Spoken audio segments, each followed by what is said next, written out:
Friend, কেমন আছো তোমরা?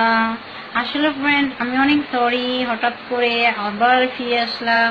আসলে এতদিন বিজি ছিলাম ফ্রেন্ড, ফেসবুকে আসা হয় নাই। তো ফ্রেন্ড, তোমাদের সবাইকে মিস করছি। আর একটা শুভ কথা যে আজ আমার বিয়ে হচ্ছে, এ আমার হাজবেন্ড।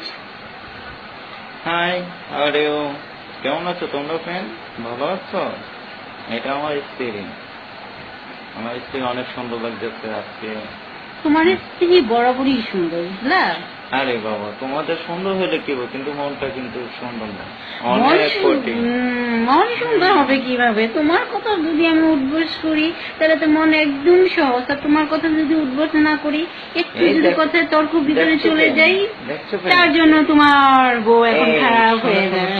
দর্শক দেখতেছে তুমি ওখানে আমার সাথে ঝগড়া। না না না, যেটা সত্য সেটা, তুমি আমার কথা শোনো, আমি তোমার কথা শুনবো, তাই না ফ্রেন্ড? এটা তো দুনিয়ার নিয়ম।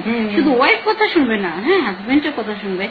তো ফ্রেন্ড, কিন্তু বাংলাদেশে আমি আবার সরি চাচ্ছি, তোমাকে ইনভাইট করা হয় নাই। তো আমার হাজবেন্ড একটু ডিফিকাল্ট, কারণ ওর কথা শুনলে মন ভালো থাকে, আর কিছুই না। হাই ফ্রেন্ড, তো অ্যাকচুয়ালি আমাদের দুইজনের জন্য দোয়া করবে। আমরা যেন সবসময় ভালো থাকি, আর এই নিয়ে যেন আমাদের কোনো সময় ডিসিপ্লিন যেন না হয়। হ্যাঁ ফ্রেন্ড, এইটাই। আর আমি চাচ্ছি যে আমার কাছে দোয়া চাচ্ছি, আর তোমরাও ভালো থেকো। আমাদের জন্য শুভকামনা, এবং কি তোমরা আমার জন্য দোয়া করো। আমরা সবসময় হ্যাঁ রাইট। আর ঝগড়াঝাটি সংসার জীবনে হয় না, ঝগড়াঝাটি ফ্রেন্ড এটা সংসার জীবনে হয়।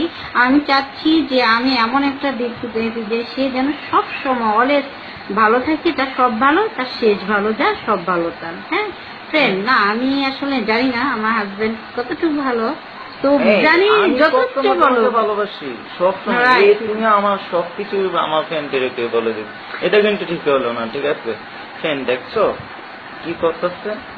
আমি তোমাকে ভালোবাসি। I love you too. Same to you. Bye bye friend, ভালো থেকো তোমরা, আমাদের জন্য দোয়া করো। টাটা।